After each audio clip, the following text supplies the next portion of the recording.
This is The Other 51. I'm Brian. This week, my guest is Dr. Jenn McClearen, an assistant professor at the University of Texas and the author of the newsletter Publish, Not Perish. First of all, as we were just talking, this is the first time we have met recording this call, which is kind of insane because we were at the same conference in the same city like a month ago and didn't know it. I know, wild. It's funny. We could have very well met, and we probably passed each other several times and Definitely nodded heads and bumped fists even. Who knows? Well, that's the thing. It's not. So we were both presenting at the IACS Summit of Communication and Sport. It was held in Barcelona back in March, and that's the thing. It was in Barcelona, so it's not like we were just in New Jersey or Philly or someplace around, or even Texas. We were we both went to the same country, and it was a small conference too. It was maybe 75 people. Yeah, there's 100 people. Yeah, not very big. But I'm glad we could do this now. And it was funny because Guy Harrison brought up referenced your work in a panel I was on, and at the time I'm like, Jenn McClearen, I know that name. Why do I know that name? Is that the name? No, that can't be the name. She's not a sports person. She's a sports person, because I'm a faithful subscriber and reader of your excellent Substack newsletter, Publish, Not Perish, which we'll talk about in a little bit here. First of all, Barcelona, what were you there to present, and what was your paper on? Yeah, so I've been working on a couple projects on Naomi Osaka because I got interested in her as this kind of worldwide phenomenon because, she hasn't been the best tennis player in the world in about 4 years, but she's the highest paid female athlete ever. And she has this cultural cachet in North America and in Asia and various other places in the world. And so I tend to look at a lot around brand culture and thinking about sports advertising and marketing from a critical lens, in that I'm interested in sort of discourses of gender, race, and sexuality, and how brands and organizations are marketing difference. And so she's a perfect example of somebody that's kind of a brand darling. And so I've done a couple projects on that. And this one in particular was thinking about the athlete mental health moment that happened during the French Open in 2021, where she withdrew from the tournament because of some pressure to go in front of the press conference when she didn't want to, and how she pulled out of the press conference, and the Grand Slams were threatening to fine her if she ever did that again, or disqualify her, kick her out of the tournaments, basically. And so, but brands and lots of different people got behind her and put pressure, because we were in a moment in the pandemic where people were stressed at work and were really reevaluating work-life balance and all of these other things that have since come out to be called the Great Resignation and quiet quitting and all of these things. So I'm analyzing that, looking at this sports moment, but of course, a lot of what I do in my work is critical cultural. So I take a step back and kind of think about, okay, this is a specific sports moment, but how do we analyze it with what's happening in the broader culture? Okay. And so that's what I was doing in Barcelona. That's going on. I do want to get to more Barcelona talk in a few minutes, because I fell in love with the city, but I find the Osaka story, it was fascinating to me. So listeners will know my research delves a lot into media sociology of sports journalism and kind of like roles and routines of journalists, specifically newspaper, what we would former newspaper print people.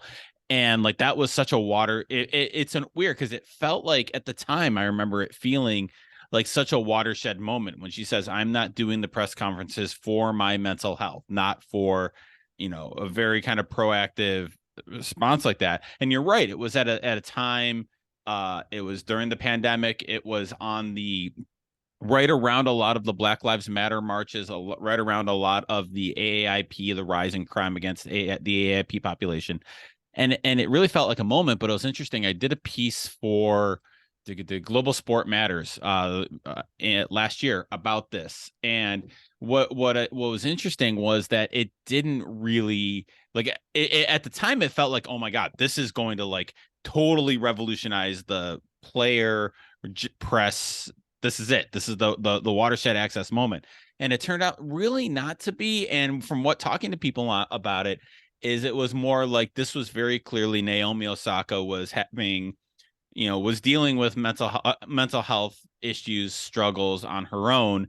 This was not turning into a worldwide phenomenon of athletes. In fact, there were some people who said, "Yeah, you don't want athletes to say mental health. I'm not doing a press conference for mental health because then that what's the word I'm looking for? It stigmatizes it a little more. So like, and if you're faking it, it makes people who are really having problems with it, it makes it harder for them. But that's just, it's fascinating because, yeah, she has not been at the top, but she's still. So what about her then do you think makes her such a cultural phenomenon and so like big? Yeah, I mean, I think there's a lot of different factors, and between two papers and really kind of like also a smaller piece that I did as well, I've been kind of looking at this from a variety of different angles. And from a brand perspective, she is a highly effective Gen Z communicator. So she's not good at press conferences. She's not good at legacy media, and she's not going to go up and talk to the press in traditional ways. But she has this visual communication style that she uses on social media that's very emoji and like short little phrases, like insider stuff. And the images that she used really do reach her generation. So while she's not great at talking to the boomers and maybe like Gen Xers or people like that, she's really good at speaking and connecting to her generation. And of course, brands are really after that demographic right now. That's the it demographic, because these are the people that have come into their purchasing power recently, and brands are trying to win over early on. And so part of it is that. Part of it is she is multiracial, multicultural. So what we know of mixed race athletes or mixed race people in general is that brands tend to like to use them in their promotional materials because they can appeal to a lot of different types of people. Because of that, they have a malleability, and so that's part of it too. And then she's also an activist, which is another thing that Gen Z is really interested in. Gen Z tends to be more globally open to the world. They tend to be more interested in activist causes. And so because she became like a face of Black Lives Matter around like athlete activism, and then this mental health activism, even though she was like with both, I mean, initially with Black Lives Matter, she was just wearing a mask. And that's, part of what I look at in one of those papers, like, because we tend to assume that masking makes you silent, but actually her act of wearing people who had been killed by police brutality on the mask, she was actually speaking quite loudly. So there's like this tension there. And then she's also very savvy in terms of her business partnerships, in that a lot of the sponsors that she has taken on, she's also taken stock in the company, or she has become a board member, or she has like a stronger control over the business aspect of her brand in particular. And I think that's very smart and savvy.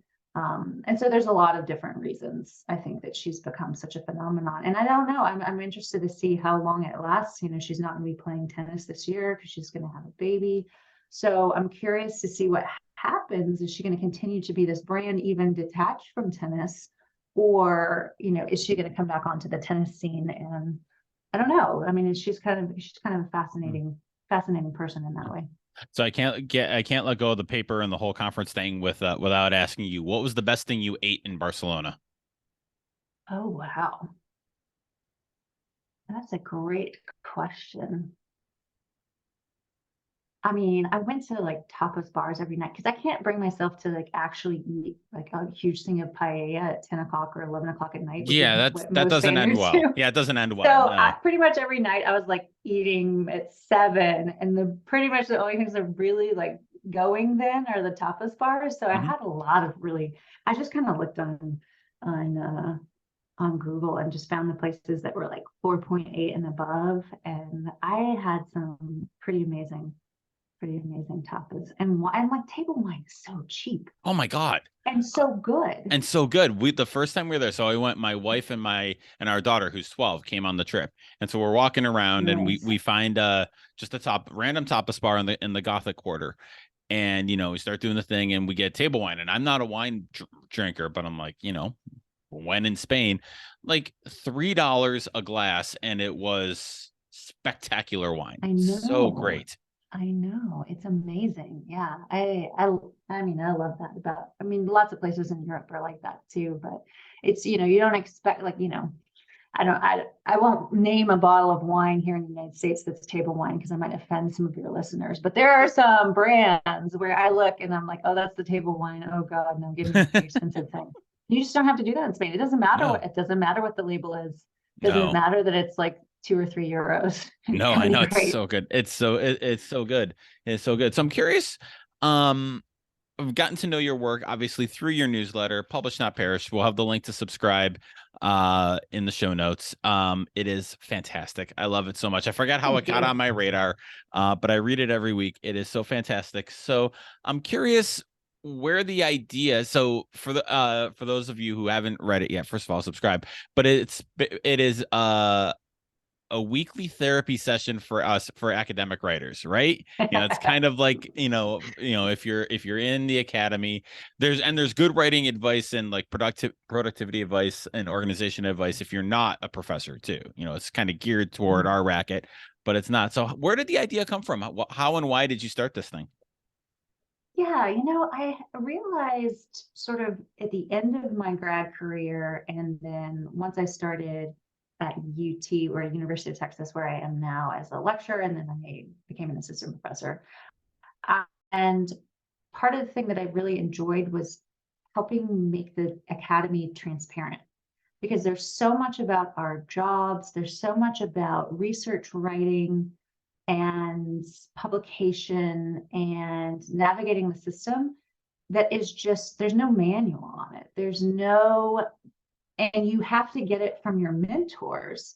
And certain mentors are better than others about giving that information. But even if they're a really good mentor, there's not a lot of places that you can go and say, how do I write a journal article? Like how does that happen? Or why do I feel like I'm working all the time, but I'm not being productive? Like, why is that happening? And there are structural things within academic institutions that make it so that we believe we always have to be working. And so part of what I wanted to do with this newsletter is kind of spread that out, give it access to more people, because I find myself constantly, having the same conversations with different people about these issues. And I was like, wouldn't it be great if I just had something written up that I could send them and be like, I've got this post for you. This is what you need. And I was like, well, why don't I just start writing it? And then I can start sending it out to a lot of different people. And then when I need it from my advisees, I'll be like, okay, this post, this is what you need to read right now. And of course, we still have the conversation too, and there's like more specificity to it and mentoring. But, I just thought that there needs to be more accessibility to how the academy works. And then a way to understand both the structural issues that get in our way of being able to do our best work, but also I do a lot of like, okay, these are the structural issues and these need to change. But in the meantime, here's some strategies that you can, as an individual, can use to help you navigate the system. And so that's where it came from. Yeah. How long have you been writing this now? Since June of the past year. Okay. And it is such a great point you bring up, and I hadn't really thought of it until you were talking here. But yeah, when you start in grad school for the PhD professor route, like not necessarily a professional grad school program, but when you start in this route, like I remember I came from industry. I was a reporter and then went back to school for my master's and doctorate. And it really does kind of feel like you're just like in this pool and everyone else is swimming and you're supposed to know exactly how to swim. Like there's not a welcome to professor life course. There's not a welcome. It's like you are literally, it is not literally, but it is being thrown into this world, and like, okay, figure it out. And like that's helpful. Like figuring out is good, but it is weird that there's just this like weird assumption that like everybody's going to figure it out on their own, or like I figured it out, so do, or you got a lucky to have an Or that advisor. they should, Yeah. like, there's people that actually have the mentality that you just need to figure it out on your own. Because that is like, it's like this hazing ritual for the Yes. academy. Like, you just need to figure it out on your own. And if you can't figure it out on your own, then you're not meant to be here. And I can't tell you the number of students that have come to my office crying because somebody told them they are not meant to be there, because they don't understand how they're being evaluated. They don't understand why they don't fit. And a lot of it has to do with, you know, they just don't know they don't know what their expectations are, and they don't know what they don't know also, because nobody is telling them explicitly. It's a very implicit process for learning. Right. And so what is it too? Let's talk specifically about the writing aspect of academic world. And we've talked about this on this podcast before, not you and I, but the royal we. What is it about academic writing that is so flummoxing? I don't want to say difficult, because all writing is difficult, but man, academic writing, it is its own beast. Like I said, I came from newspapers, so it's, there was a learning curve. But from your perspective, what is it about academic writing that is so maddening to try to figure out? Well, as a genre itself, it's highly focused on the argument. And I think a lot of people, when they're starting out in academia, they come in because they are just interested in learning all the things. They want to know about the world, they want to know about their particular subject. And so they go off and they start researching. And for them, that's just sort of collecting information.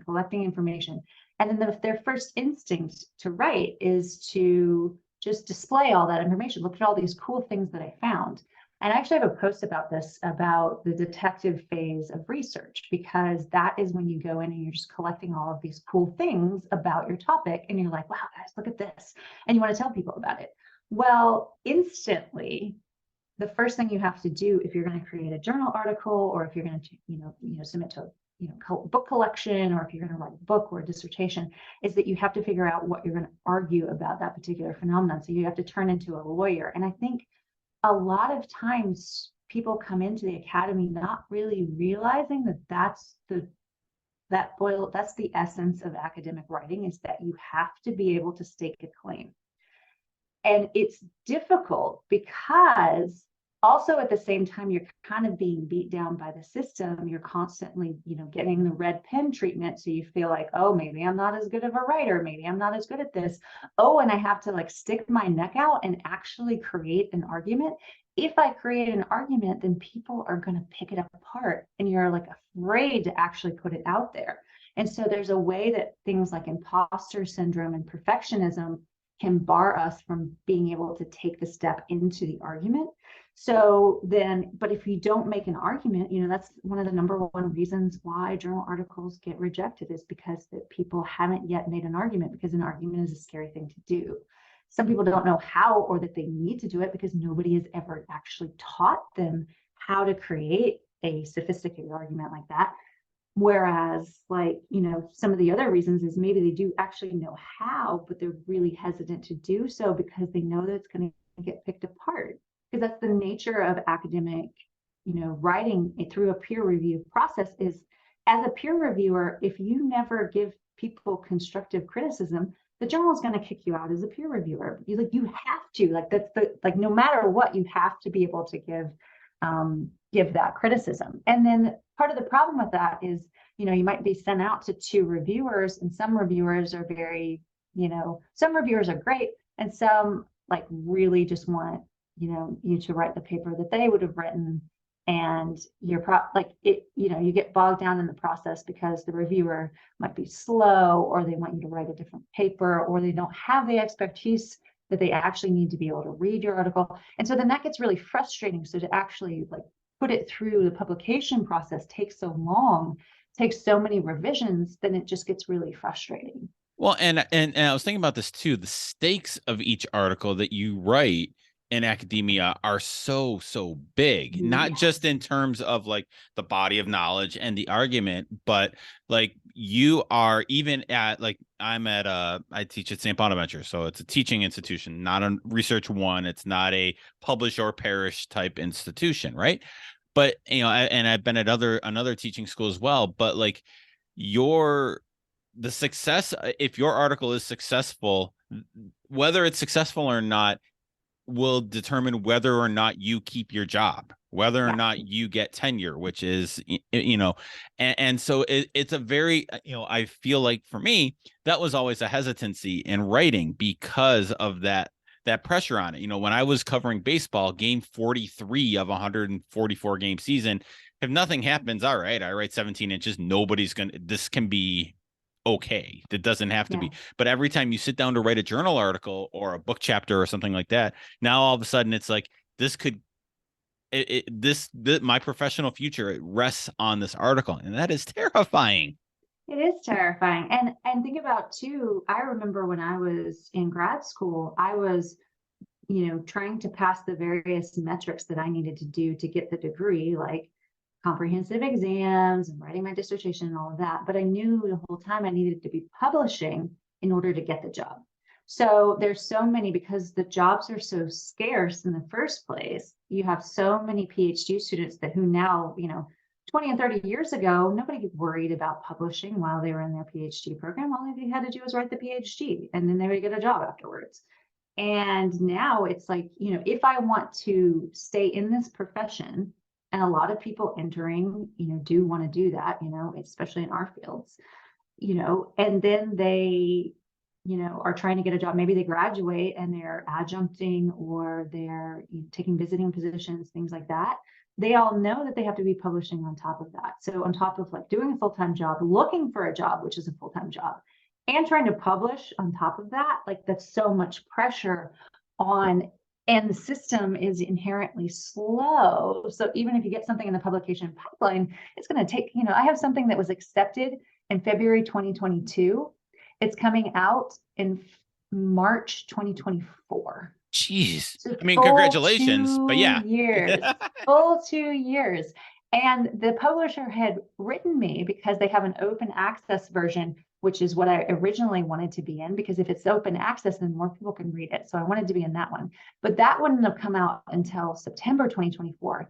And I filed my tenure file next spring. So in order to get this publication in my tenure file, I had to say, I don't want it to be open access. So I don't want more people to be able to read it because it has to count for tenure. right. Oh, it's nonsense. It is nonsense. It's such a crazy system. It really, really is. So I'm curious, you mentioned the systemic issues of academia along with kind of like the personal aspect. And I know it's hard when you've been writing something like this for a year to like pick one thing. But I am curious, what is looking at both way, what's one great organization writing tip that someone like me or someone listening to this can do to improve their work? Conversely, what's one way that they can work around, I guess, or deal with the structural issues of academia, like the timing or whatever, however you see them? Like, what's one, combining the personal responsibility with the kind of the systemic thing? What are some things that people can do listening to this that can improve their work, however they define improving their productivity? Right. I mean, it's a very individualized thing. So one of the things I advocate for is doing a lot of reflection on what's working and what's not working, and a lot of reading around different strategies that different people use, and then trying out those strategies, because I don't think there's a one size fits all approach. I've been in programs that are very dogmatic about how much you should write and when you should write it. And I don't think that it actually works for people. I think people have to figure out what works for them. And the best way to do that is to read things like Publish Not Perish, or read other sites, other books that actually talk about this, and try out those strategies and reflect, okay, what about the strategy worked? What about the strategy didn't work? I think that it's because it's so individualized. I mean, that's part of the problem with the transparency and with mentoring is because you might have a mentor that's really great. And if they're just like, these are the strategies that I use, you should use these, and that doesn't end up working for that person, they don't have a lot of alternatives to go to. So I think, if you're in grad school or if you're a junior scholar just starting out as an assistant professor, or maybe you're in a visiting position or something like that, I think it's knowing that the institution is probably not going to give you this information, knowing that you should have multiple different mentors. So different mentors might be people in your department, people outside of your department, people at different institutions, or other ways that you can get information, like potentially this newsletter, so that you have different things coming from different spaces to kind of get a picture, and then try out those things and know that it's going to feel like these things are taking more time. And that's why a lot of people won't try out new strategies for how to manage their time or how to write or anything like that, because they feel so pressed for time that they feel like they just can't. They're not going to fit it in. But it actually doing that work to reflect, to try, it actually can end up speeding up the process, and you start learning things that work for you, and you start learning ways to kind of manage all of the things and not let yourself get burnt out and not let yourself get beat down by the system. So it's a support network, it's trial and error, and it's raising your awareness about the various ways that you could go about doing some of these things. So with that caveat that, everything works for things that work for you might not work for somebody else. What are some of the strategies that you found through this process that work for you in terms of writing, productivity, organization, that kind of thing? Yeah, I like to do my writing in the morning because that's when I'm in the freshest. And so I block out that time, if I'm not teaching during that time, let's say, then I block off that time to do that, because that is when my brain is the freshest. And I think it's important to know when your brain is, most primed to write. And then I can do other types of tasks in the afternoon. And then, so that's called like schedule blocking, or block schedule, or something like that. And I think it's also really important to try to focus as much as possible on the task at hand and turning off all your notifications. Like, everybody knows this, but I've actually experimented with this to see if I leave them on, or if I check my email versus I turn all of that off and I just focus on the writing, I actually feel less tired after the writing session that doesn't have all of the distractions.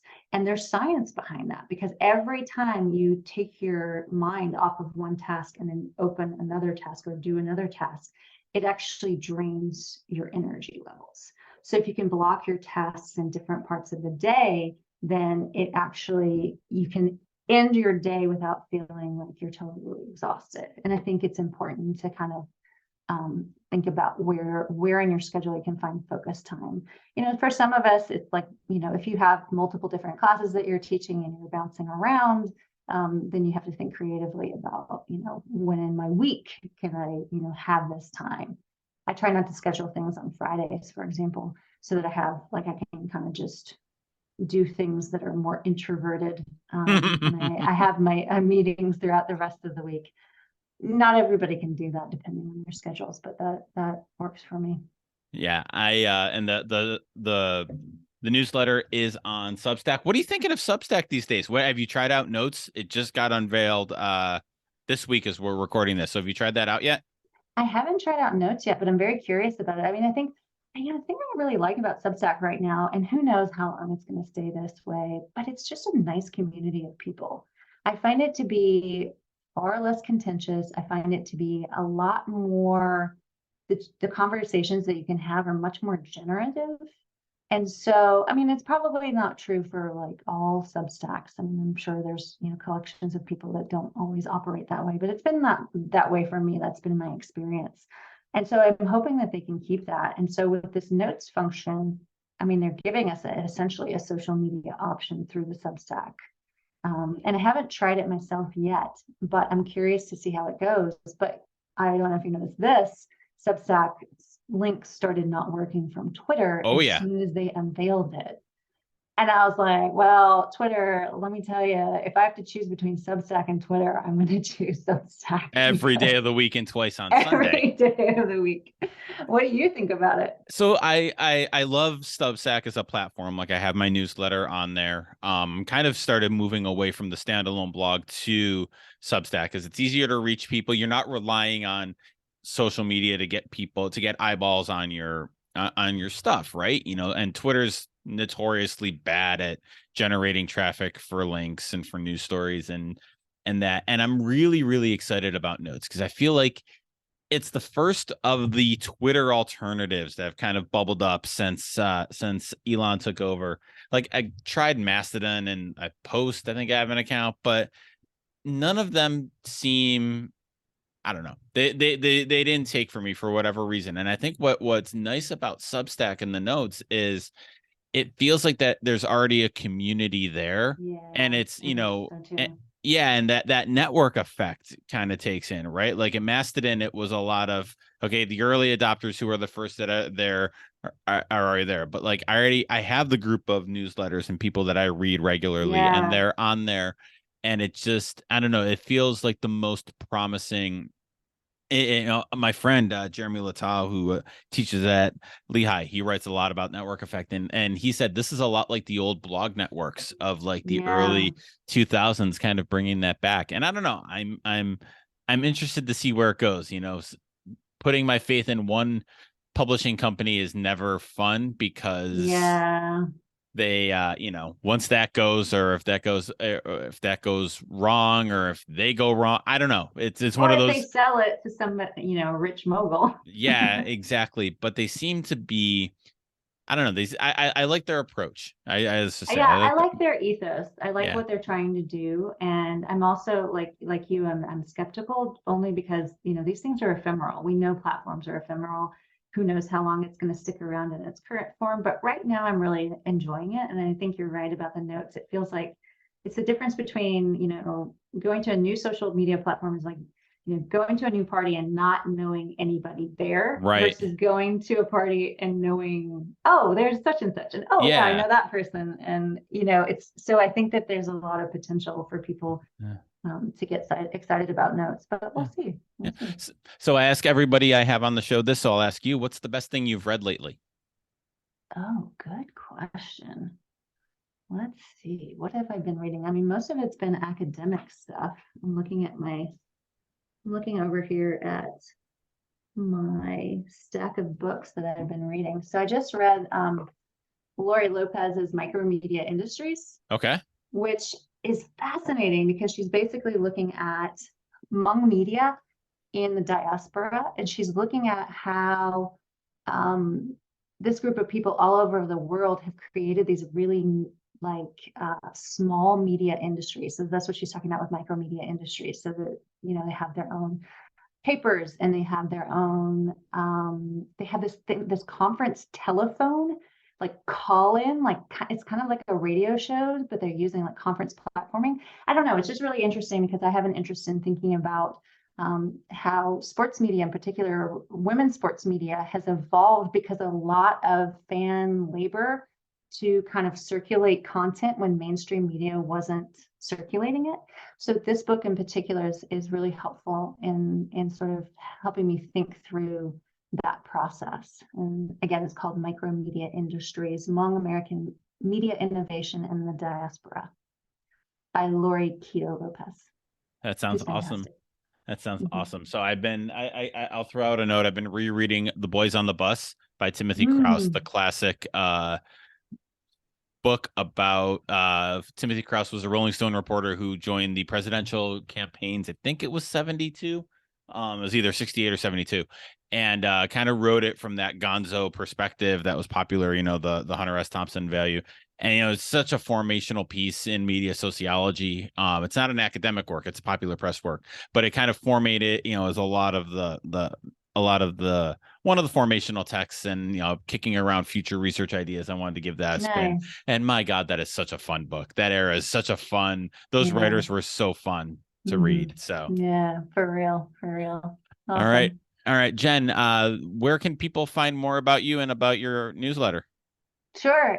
Well, my Twitter account, while it's still around, is at J McClearen. So JMCCLEAREN. And then the Substack is just Publish Not Perish. You can just Google Publish Not Perish Substack and you'll find it right away. Awesome. And we'll have links to all of this in the show notes. This was great, Jen. Next time we're at a conference together, we'll actually meet in person. Yes. Let's make sure of that. Hopefully it's a place that has good, cheap wine. Absolutely. All right. Thanks a lot. Thank you.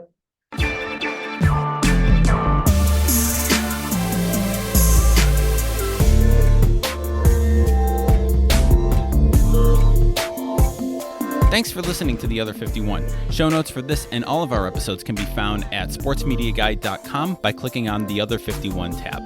If you like the show, please consider giving it a rating and a review, either at Apple Podcasts or wherever you get your podcasts. It really does help people find the show.